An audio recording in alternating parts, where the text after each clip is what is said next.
வாழ்க்கையில் எப்படியாச்சும் ஜெயிச்சிடணும்னு தோணும், எப்படியாச்சும் முன்னுக்கு வந்துடணும்னு ஆசை இருக்குது. ஆனால் மனசுக்குள்ளார ஏதோ ஒரு கோவம் ஒன்று இருக்குது. அந்த கோவத்தை விடாத வரைக்கும் நம்ம லைஃப் எப்பயுமே நல்லா இருக்காது. ஏன்னா யாருக்கு வேணாலும் கோவம் வருங்க. ஆனால் பொறுமையும் நிதானமும் ஒரு சிலருக்கு மட்டும்தான் கிடைக்கும், வர மாதிரி.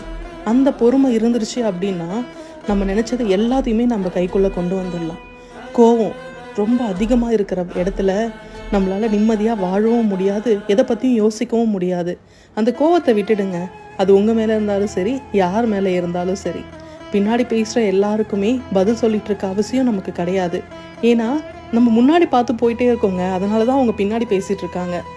நம்ம ஜெயிக்கணும்னு நம்ம மனசு தோணிடுச்சு, அதுக்காக உழைக்கவும் ஆரம்பிச்சிட்டோம். பிறகு எதுக்கு நம்ம பின்னாடி திறமை பார்க்கணும்? ஸோ தேவையே இல்லை. கோவத்தெல்லாம் விட்டுட்டு நிதானமாக யோசிங்க. உங்களுக்கான பாதை ரெடியாக இருக்குது. போகிறதும் போகாததும் உங்கள் கையில் தான் இருக்குது.